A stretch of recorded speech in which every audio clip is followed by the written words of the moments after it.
কইছে জনগণ গণভোট বুঝে না, সনদও বুঝে না। তো বুঝানোর দায়িত্বটা কার? না বুঝলে পলিটিশিয়ানদের। তো আপনি পারেন না কেন বুঝাইতে? আপনি বুঝান নাই কেন? জনগণ গণতন্ত্র কারে বলে বুঝে, বাংলাদেশি জাতীয়তাবাদ কারে বলে বুঝে উনি জিজ্ঞেসেন কাউরে? সাধারণ জনগণের কথা বাদ দেন, বিএনপির একজন কর্মী সমর্থকরা জিজ্ঞেস করে দেখেন তো কি উত্তর পান। এর মধ্যে দেখলাম জয়নুল আবেদিন ফারুক গণভোটের না ভোট দেওয়ার আহ্বান জানাইছে। দেখেন এই নিরেট বেকুবড়ে আপনি কি বলবেন? হুদাই পলিটিক্স করে, পলিটিক্সের বোঝে না, পলিটিক্স করতে আসছে। এমপি মন্ত্রী মিনিস্টার হয়ে যায়, হুইপ হয়ে যায়। তার দলকে জুলাই সনদের বিরোধী, তার দল তো লাফাইতে লাফাইতে গিয়ে জুলাই সনদের সাইন করে এসেছে। গণভোট তো হবে জুলাই সনদের উপরে, মানে সে যেইটাই সাইন করে এসেছে তার উপরে গণভোট হবে। এরা দেখেন দেশ চালানোর খায়েশ করে।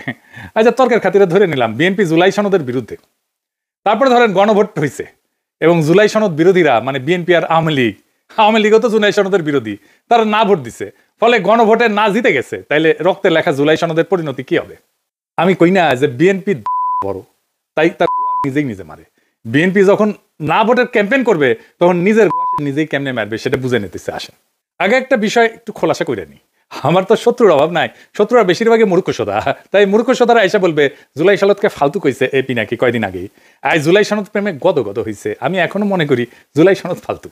এইটা আমরা বিপ্লবের পরে যে রাষ্ট্র তৈরি করতে চাইছিলাম, অন্তত আমি চাইছিলাম, সেটা করতে পারবে না। কিন্তু একটা দেশের সব রাজনৈতিক দল আলাপ আলোচনা করে এটা পর্যন্ত আগাইছে, সেটা একটা মূল্য আছে না? আমি চিটাগাং যাইতে চাই, গাড়ি চড়িছি, গাড়ি এসে কুমিল্লাত নষ্ট হয়ে গেল, তা আমি কি যাইতে পারি? চিটাগাঙে পারি নাই। গাড়িটা কি ফালতু? ফালতু। কুমিল্লা পর্যন্ত আসছি, সত্য আসছি, এটা কি ফেলাই দিতে দিয়ে ঢাকার দিকে রওনা দিব, নাকি চান্সে থাকবো অন্য গাড়ি চিটাগাঙের দিকে যাবো? চিটাগাঙের দিকে যাবো তো বোঝা গেছে। জুলাই সনদ হ্যাঁ ভোট পাইলে ভালো, রাজনৈতিক দলের সমঝোতা জনগণ মাইনে নিছে, এটা বোঝা যাবে। আর যদি না ভোট পায় তাইলে জনগণের আকাঙ্ক্ষাকে রাজনৈতিক দল ধারণ করতে পারেনি, এটাই বোঝা যাবে। বিষয়টা একটু জটিল মনে হইতেছে, আমরা একটু গভীরে গিয়ে আলাপ করব। আসেন আল্লাহর নামে শুরু করি। অনেক এখন কইতেছে গণভোটে না জয়ী হইলে আমরা কি 2024-এর 5ই আগস্টের আগে ফিরে যাব? না, যাব না। কেন যাব না সেটা বুঝতে হইলে একটা গভীর দার্শনিক আলাপে প্রবেশ করতে হবে। আবার ডরেন না, চালচালায় বুঝা যাবেন। এই বিষয়গুলো বোঝা দরকার আছে সবার। এটা না বুঝলে রাজনৈতিক দলগুলো সবসময় মাথায় কাঁঠাল ভেঙে খাবে আর ধুনফুন বুঝাবে, ওরা নিজেরাই বুঝে না। তো ইতিহাসকে, রাজনীতিকে, ঘটনাকে ব্যাখ্যা করতে শিখবেন, তাইলে মজা লাগবে। এরপরে কখনো পিনাকের ভিডিও যদি নাও আসে তাইলে নিজে নিজে পথ চিনে নিতে পারবেন। এটাতেই বুঝবেন কেন হাসিনা বা আওয়ামী লীগের প্রত্যাবর্তন আর সম্ভব না। এই দার্শনিক আলোচনায় বুঝবেন কেন বাংলাদেশ আর কখনো পাকিস্তান হবে না, এটাও বুঝবেন। কেন বাংলাদেশকে আর কখনো পদানত করতে পারবে না ইন্ডিয়া, এটাও বুঝবেন। আসেন এই আলাপে ঢুকি। 2024 বলেন, 1971 বলেন, বা ফরাসি বিপ্লব বলেন, এগুলো বুঝতে হলে আমাদের একজন ফরাসি দার্শনিক আলাবাদিউরের শরণাপন্ন হইতে হবে, নাইলে আমরা কখনো 2024 বুঝবো না। আর সারাক্ষণ আতঙ্কে থাকবো এই হাসিনা বোধহয় চট করে ঢুকে গেল, আবার ফেসিবাদ ফিরে আসলো নাকি। উনি জন্ম নিয়েছিলেন 1937 সালে, আমার চাইতে 30 বছরের বড় একজন ফরাসি দার্শনিক, সাহিত্যিক, নাট্যকার, রাজনৈতিক চিন্তাবিদ, একসাথে মেলা কিছু, একই অঙ্গে অনেক রূপ। আলাবাদিও জনগণের জীবনের সেই মুহূর্তগুলোকে বুঝতে চান, বোঝাইতে চান যেখানে পুরনো নিয়ম ভেঙে পড়ে এবং নতুন সত্য জন্ম নেয়, আমাদের জন্য খুবই প্রাসঙ্গিক। তিনি মনে করেন সত্য নির্দিষ্ট ঘটনার মাধ্যমে প্রকাশিত হয় এবং মানুষ সেই সত্যর মাধ্যমে নতুন পরিচয় তৈরি করে।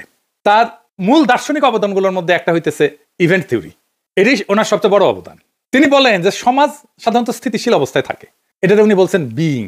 হাসিনার আমলে যখন সবাই মনে করতেছিল আর কিছু হবে না, হাসিনা না মরা পর্যন্ত ক্ষমতায় থাকবে, সেটা হইতেছে বিইং। কিন্তু হঠাৎ কিছু মুহূর্ত আসে যখন আগে সব নিয়ম ভেঙে যায়, এটাকে বলেন উনি ইভেন্ট, এবং নতুন সত্য তৈরি হয়। আর যারা সেই সত্যকে ধারণ করে তারা হয়ে ওঠে সাবজেক্ট। চারটা ধারণা, বিইং, ইভেন্ট, ট্রুথ, সাবজেক্ট। এটাই উনার দর্শনের কেন্দ্র। কঠিন লাগতেছে? লাগারই কথা, আমারও কঠিন লাগেছিল, বুঝতে মেলা সময় গেছে। আচ্ছা আর একটু বুঝাই বলতেছি। হ্যাঁ, বিইং বা অস্তিত্ব বা স্থিতাবস্থা, এটা বলতে বোঝায় যে যে অবস্থায় সবকিছু চলতে থাকে সেখানে নিয়ম, অভ্যাস, রীতি, ক্ষমতা সব স্থির হয়ে থাকে, সেখানে সত্য প্রকাশ পায় না, সেখানে মানুষ নিজেদের গভীর সম্ভাবনাকে চেনে না। আমরা কি করতে পারি, আমাদের পক্ষে কি করা সম্ভব, মানুষ বুঝতে পারে না। যেমন হাসিনার শাসন যে টিকবে না, এটা অনেকে বুঝতে পারে না। এটাই স্থিতাবস্থা। এটা যারা দেখতে পারে, যারা বলে হাসিনা টিকবে না, তারা তাদেরকে উপহাস করছে। এইটাকে স্বাভাবিক চলমান অবস্থা বলে, যেখানে পৃথিবী যেমন আছে তেমনই থাকবে। এই অবস্থায় মানুষ এবং সমাজ নিজেদের সীমাবদ্ধতা আর শক্তি নিয়ে সচেতন না, তার মধ্যে পরিবর্তনের কোনো আকাঙ্ক্ষা জাগে না, শুধু চলিচ্ছে চলিচ্ছে আর চলিচ্ছে। তার মানে বিইং হইতেছে স্থির, অভ্যস্ত, নিয়ম মাফিক অস্তিত্ব। এখন অনেকে কয় না যে পিনাকি দেশটাকে অস্থিতিশীল রাখতে চায়, এরা হইতেছে সেই স্থিতাবস্থার ফুট সোলজার, যারা চায় বাংলাদেশ আগে যেমন ছিল সেরকমই থাকুক। 2 নম্বরে হইতেছে ইভেন্ট বা বিচ্ছেদ মুহূর্ত। ইভেন্ট হইল যেই মুহূর্ত স্বাভাবিক অবস্থার ভিত ফাটায় চুরমার কইরা দেয়। এই বিং বা স্বাভাবিক অবস্থা, স্থিতাবস্থা, এটার ভিত একেবারে চুরমার করে দেয়, ওইটাকে ভেঙে নতুন সম্ভাবনার দ্বার খুলে দেয়, যার আগমনটা আগের নিয়ম দিয়ে ব্যাখ্যা করা যায় না, যা হঠাৎ সত্যের আবির্ভাব ঘটায়। তাই ইভেন্ট আসলে একটা বিচ্ছেদ, এটাকে উনি বলছেন রাপসার, ভেঙে পড়ে, যেখানে পৃথিবী আগের মতো থাকে না, বাংলাদেশ আগের মতো নাই 2024-এর অগাস্ট বিপ্লবের পরে। এই ইভেন্টে হঠাৎ সত্যের উদ্ভব ঘটায়, পুরানো নিয়ম থেকে বিচ্ছেদ ঘটায়। 2024 সেই ইভেন্ট, সেই রাপসার, সময়ের গর্ভ থেকে চিৎকার করে রক্তস্নাত হয়ে জন্ম নেওয়া নতুন সময়। এরপরে আসে ট্রুথ। এই ট্রুথ মানে সত্য না, এই ট্রুথ হইল ইভেন্ট থেকে জন্ম নেওয়া এক নতুন সম্ভাবনা, এক নতুন নীতি, এক নতুন দিশা, যা সেই স্থিতাবস্থার পুরনো নিয়মকে চ্যালেঞ্জ করে, যা ধীরে ধীরে বাস্তবতাকে পরিবর্তন করতে পারে। তার মানে ট্রুথ একটা পথ যা ইভেন্টের ভিতর থেকে উঠে আসে এবং ধীরে ধীরে পৃথিবীকে নতুন ভাবে প্রকাশ করে। ট্রুথ হইতেছে ইভেন্ট থেকে জন্ম নেওয়া এক নতুন সম্ভাবনার পথ। এরপরে আসে সাবজেক্ট। সাবজেক্ট হইতেছে সেই ট্রুথ বা সেই সত্যের ধারক, মানুষ, জনতা। বাদু বলেন যে মানুষ জন্মগতভাবে সাবজেক্ট না, সাবজেক্ট হয়ে উঠতে হয়। ইভেন্টের সত্যকে গ্রহণ কইরা ট্রুথের প্রতি বিশ্বস্ত থেকে নতুন পথকে রক্ষা এবং এগিয়ে নিয়ে পুরনো বিং এ ফিরে না যাওয়াটাই হইতেছে সাবজেক্টের কাজ। এই সাবজেক্ট ট্রুথের বাহক। বাংলাদেশের মানুষ এই সাবজেক্ট। এখন তার ভিতরে একটা নতুন চেতনার উন্মেষ হয়েছে ইভেন্টের ফলে, তার ভেতরে একটা সত্য জায়গা উঠছে, সে নিজের সম্ভাবনা জানে, সে এই ইভেন্টের বিপ্লবের সত্যকে ধারণ করে এবং তার ভিতর দিয়ে নতুন বাস্তবতা তৈরি করার চেষ্টা করে। সাবজেক্ট সবসময় ইভেন্টের সত্যকে নিজের দায়িত্ব হিসেবে গ্রহণ করে। চারটা ধারণা সম্পর্কে আবারও এডিটর সাহেব পাশে লিখে দেন। অস্তিত্ব বা বিং, যে অবস্থায় আমরা চুপচাপ চলি। 2 নাম্বার ইভেন্ট, যা সেই অবস্থায় ফাটল ধরায়, রাপচার ঘটায়, ভেঙ্গে ফেলে, যা বিপ্লব 2024-এর। ট্রুথ, যে নতুন দিশা সেই রাপচার থেকে, ইভেন্ট থেকে জন্মায়। সাবজেক্ট, যে মানুষ সেই নতুন দিশাকে ধারণ করে আগায় যায়। এক বাক্যে যদি বুঝায় বলি, অস্তিত্বের নীরব স্থবিরতার মধ্যে হঠাৎ ঘটে যাওয়া বিপ্লব থেকে যে নতুন সত্য জন্ম নেয় এবং যে জনগোষ্ঠী সেই সত্যের প্রতি বিশ্বস্ত থাকে, সেই পরিণত হয় সাবজেক্টে। তাহলে জুলাই সনদের নৈতিক ভিত্তি কি, ইভেন্ট নাকি ভোট? বাংলাদেশ একটা নতুন কালপর্বে প্রবেশ করছে।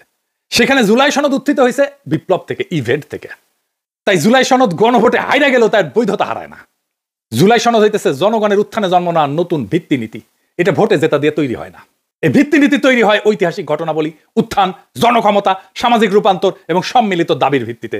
বিএনপি বলে না সংসদে যে সবকিছু ঠিক করবো, ভোটে সবকিছু ঠিক হবে না। ভিত্তি নীতি তৈরি হয় বিপ্লবে, অভ্যুত্থানে, জনগণের আকাঙ্ক্ষায়, গণ আকাঙ্ক্ষায়, ভোটে না।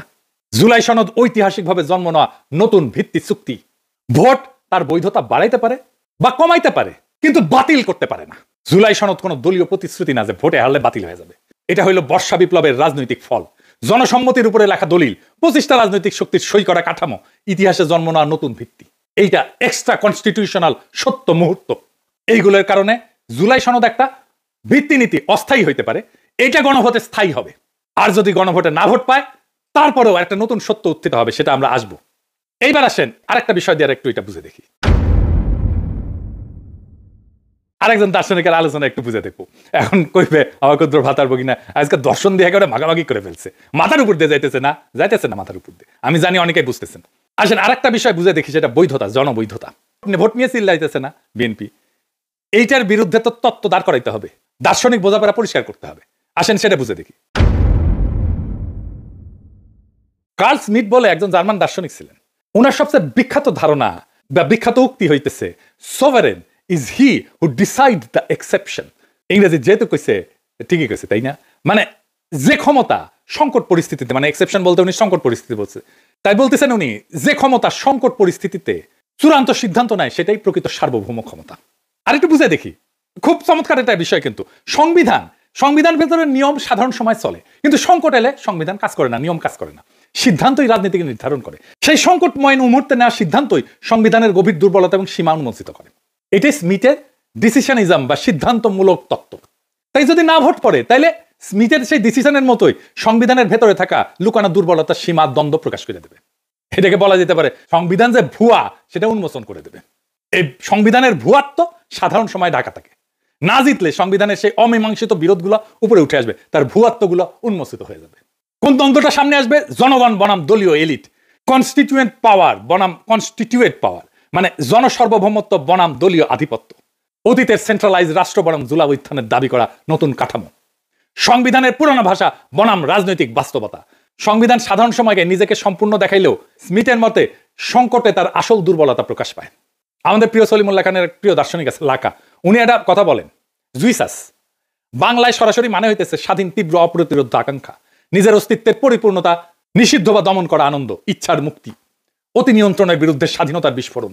রাজনীতিতে জুইসাস বলতে বোঝানো হয় জনগণের নিজস্ব তীব্র ইচ্ছা শক্তি, দমন করা রাজনৈতিক আকাঙ্ক্ষার প্রকাশ, স্বাধীনতার অনুভূতি, রাষ্ট্রশক্তির উপরে নিজেদের নিজস্ব ক্ষমতার দাবি, যা কোনো দল সংসদ নিয়ম দিয়ে পুরোপুরি নিয়ন্ত্রণ করা যায় না।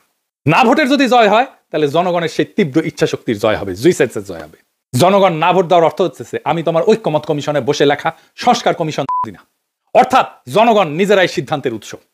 জনগণের আকাঙ্ক্ষা আর দলীয় বোঝাপড়া এটা পৃথক। জনগণ সংবিধানের উপরে কনস্টিটিউয়েন্ট পাওয়ার হিসেবে সার্বভৌম ক্ষমতা হিসেবে আত্মপ্রকাশ করবে না ভোটের মাধ্যমে। তাইলে হ্যাঁ ভোট দিলে জুলাই সনদ জনগণের ভোটে বৈধ হবে, না ভোট দিলে জনগণের ভোটে সংবিধানের সীমা উন্মোচিত হবে। সংবিধানের সীমা বিষয়টা আর একটু বুঝানি, তাছাড়া বিষয়টা খুব স্পষ্টভাবে বোঝা যাইতেছে না। একই জিনিস বারবার আসতেছে বলে বিরক্ত হয় না, এই বিষয়টা খুব গভীরভাবে আমাদের বুঝে থাকা দরকার। খুব জটিল বিষয়, কিন্তু এটা না বুঝলে আমাদের মাথায় কিন্তু সবসময় কাঁঠাল ভেঙে খাবে। সংবিধানের গভীর দুর্বলতা বা সীমা বলতে আসলে কি বোঝানো হয়? সংবিধান সবসময় দুইটা স্তরে কাজ করে। কনস্টিটিউয়েন্ট পাওয়ার, পাশে লিখে দেন এডিটর সাহেব, লেখা, নিয়ম, ধারা, প্রতিষ্ঠান। আর কনস্টিটিউয়েন্ট পাওয়ার, জনগণের মূল সার্বভৌম ক্ষমতা। সংবিধানের দুর্বলতা তখনই প্রকাশ পায় যখন লেখা নিয়ম বা কনস্টিটিউয়েন্ট পাওয়ার, যেটা জনগণের আসল ইচ্ছা বা সার্বভৌম ক্ষমতাকে ধরে রাখতে পারে না। মানে হইতেছে আমরা জনগণ যেটা পাই সেটাই সার্বভৌম ক্ষমতা, কনস্টিটিউয়েন্ট পাওয়ার। আর কনস্টিটিউয়েন্ট পাওয়ার সেটা হইতেছে এই জনগণের ইচ্ছা থেকে যেই ক্ষমতা সংবিধানের মাধ্যমে লিখিত হয়। বোঝা গেছে? আমার ইচ্ছাটা হচ্ছে সার্বভৌম ক্ষমতা, লেখালেখিটা হচ্ছে কনস্টিটিউয়েন্ট পাওয়ার। তার মানে সংবিধান যখন আমার জনগণের সার্বভৌম ইচ্ছাকে ধারণ করতে পারে না, ওখানে যেটা লেখা আছে আর জনগণের যেটা সার্বভৌম ইচ্ছা সেই দুটো এক না, তখনই এই ফাটল তৈরি হয়। এটি সীমা। সংবিধান অনেক সময় রাজনৈতিক বাস্তবতা ধরে রাখতে ব্যর্থ হয়। কখন? যখন রাষ্ট্রযন্ত্র বদলায়, জনগণের রাজনৈতিক আকাঙ্ক্ষা বদলায়, আন্দোলন বা বিপ্লব হয়, পুরনো দল পুরনো রাষ্ট্র কাঠামো যখন ভেঙে পড়ে, নতুন বৈধতা চায় যখন জনগণ, তখন সংবিধানে পুরনো লেখা সেই নতুন বাস্তবতাকে ধারণ করতে পারে না। এই অক্ষমতা একটা গভীর দুর্বলতা সংবিধানের। সংবিধান কেবল নিয়ম বলে, কিন্তু সংকটে কাজ করার ভাষা থাকে না তার। স্মিথের ভাষায় নিয়ম শুধু স্বাভাবিক সময়ের জন্য, সংকটে সে অক্ষম। নিয়ম স্বাভাবিক সময়ের জন্য, সংকটে সে অক্ষম। সংবিধান স্বাভাবিক সময়ের জন্য, সংকটে সংবিধান না, জনগণের সার্বভৌম ইচ্ছা। তখন সিদ্ধান্ত রাজনীতির আসল চেহারা দেখায়। যখন নির্বাচন ভেঙে পড়ে, রাষ্ট্র ব্যর্থ হয়, শাসক পালায়, হাসিনা যেমন পালাইছে, জনগণ রাস্তায় নেমে আসে, সংবিধান বলে না কি করতে হবে। এটাই ফল্ট লাইন, এটাই সংবিধানের সীমা। সংবিধান দাঁড়ায় থাকে দলীয় ভারসাম্যের উপরে, জনগণের উপরে না। বেশিরভাগ দেশের মতো বাংলাদেশেও সংবিধান রচিত হয় দলীয় সমঝোতায়। শাসক দলই ব্যাখ্যা করে, আদালত রাজনৈতিক চাপের বাইরে না। ফলে সংকট আসলে দলীয় স্বার্থে আগে আসে, জনগণের সার্বভৌমত্ব আগে আসে না। এটাই সংবিধানের সীমা। সংবিধান নিজেকে পরিবর্তন করার ক্ষমতা নিজেই আটকায় দেয়। সংবিধানের সবচেয়ে বড় দুর্বলতা হলো নিজেকে পরিবর্তন করতে একই রাজনৈতিক শক্তির অনুমতি লাগে। যদি সংসদ দখলে থাকে, দলগুলো ক্ষমতা নির্ভর হয়, তাহলে সংবিধান বদলানো যায় না, রাষ্ট্র ভেঙে পড়লেও বদলানো যায় না। তাই আমরা পারতেছি না এখন সংবিধান বদলাইতে, কারণ সংবিধানই বলে যে সংখ্যাগরিষ্ঠতার মতামত লাগবে সংবিধান বদলাইতে। এটি স্ট্রাকচারাল উইকনেস। সংবিধান জনগণের সার্বভৌমত্বকে ইনস্টিটিউশনালাইজ করতে পারে না। সংবিধান ধরে নেয় যে জনগণ 5 বছরে একবার ভোট দেবে, বাকি সময় রাষ্ট্রই জনগণের প্রতিনিধি। জনগণ পরোক্ষভাবে সার্বভৌম, কিন্তু জুলাই উত্থানের মতো পরিস্থিতিতে জনগণ সরাসরি ক্ষমতা প্রয়োগ করছে, দলীয় কাঠামো ভেঙে গেছে, বিদ্যমান নিয়ম আর যথেষ্ট থাকে না। সংবিধান এই সরাসরি সার্বভৌমত্বকে ধারণ করতে পারে না। এটাই সংবিধানের ডিপ লিমিট, সব দেশের, শুধু আমাদের দেশের না। সেজন্য আমরা সংবিধানের বদল চাইছিলাম, নতুন সংবিধান চাইছিলাম। সংবিধান রাষ্ট্রযন্ত্রের শক্তির সামনে দুর্বল। সংবিধানে লেখা থাকে নাগরিক অধিকার, আইনের শাসন, স্বাধীন নির্বাচন। হয়েছে? সংবিধান তো ছিল, হাসিনার আমলে হয়েছে? হয় নাই। বাস্তবে সেনাবাহিনী, ব্যুরোক্রেসি, গোয়েন্দা সংস্থা, পুলিশ, আদালত, দলীয় আধিপত্য, এগুলো লিখিত সংবিধানের উপরে উঠে যায়। সংবিধান তখন একটা কাগজ হয়ে যায়, রাষ্ট্রযন্ত্রের সামনে দুর্বল। সংবিধান তো আমাদের অধিকারকে রক্ষা করতে পারেনি, সংবিধান তো ফ্যাসিবাদকে আটকাইতে পারেনি। তাই বর্ষা বিপ্লবের মধ্যে দিয়ে নতুন যে গণচুক্তি হয়েছে সেটা স্বীকৃতি দিতে পারে না। এই জন্যই জনগণকে নতুন চুক্তি লিখতে হয়, নতুন সংবিধান লিখতে হয়। এটাই কনস্টিটিউয়েন্ট পাওয়ার। তাই গণভোটে যদি হ্যাঁ পড়ে, মানে জনগণ সনদের প্রস্তাবগুলো সরাসরি অনুমোদন করছে, এটা সনদের পপুলার ম্যান্ডেট তৈরি করবে। সনদ তখন মুভমেন্ট ডকুমেন্ট থেকে জন অনুমোদিত একটা রোড ম্যাপে পরিণত হবে। দলগুলোর উপরে সনদ বাস্তবায়নের নৈতিক রাজনৈতিক বাধ্যবাধকতা তৈরি হবে। সনদ তখন ভবিষ্যৎ সংবিধান সংশোধনের একটা ঐক্যমতের একটা ভিত্তি হয়ে দাঁড়াবে। এডিটর সাহেব লিখে দেন, হ্যাঁ ভোট সনদকে বৈধ এবং জনপ্রতিনিধিত্বমূলক দলিল হিসাবে গ্রহণ করবে। আর না হইলে জনগণের কনস্টিটিউয়েন্ট পাওয়ার প্রকাশ হবে, যেটা সবচেয়ে গুরুত্বপূর্ণ। না যেটা মানে সনদ বাতিল না। জনগণ বলছে আমি সার্বভৌম, আমি ঠিক করব। আমরা কাগজ তৈরি করিনি, আমরা চাই নিজেরাই ভবিষ্যতের নিয়ম নির্ধারণ করতে। জনগণ বলছে দলীয় প্যাকেজ না, আমরা নিজেরাই সংবিধানের ভিত্তি চুক্তি লিখব। এটাই হইল কনস্টিটিউয়েন্ট পাওয়ারের ঘোষণা। যেই ক্ষমতা দিয়া নতুন সংবিধান লেখা হয়। না মানে জনগণ বিদ্যমান সনদকে ছাড়াই যায় নিজেদের হাতে সংবিধান রচনার কাজ হাতে নিতে চায়। তাই হ্যাঁ হোক বা না হোক কোনো ফলে এই জাতিকে হাসিনার ফ্যাসিবাদের পুরনো অন্ধকারে ফেরত নিয়ে যাবে না। কারণ এই গণভোট দলীয় স্বার্থের খেলা না, এটা জনগণের সার্বভৌম ক্ষমতার ঘোষণা। হ্যাঁ জিতলে সনদ পাবে বৈধতা, আর না জিতলে বোঝা যাবে বাংলার মানুষ দলীয় স্ক্রিপ্ট মানে না। তারা নিজেরাই নিজেদের ভবিষ্যৎ এবং সংবিধান লেখার দায়িত্ব নিতে চায়। গণভোটের ফল যাই হোক, এটা একটাই সত্য প্রকাশ করে, রাষ্ট্র আর দলের না, জনগণের। এটাই বর্ষা বিপ্লবের বিজয়, এটাই ছাত্র জনতার বিপ্লবের বিজয়, এটাই 2024-এর বিপ্লবের বিজয়। ইনকিলাব জিন্দাবাদ।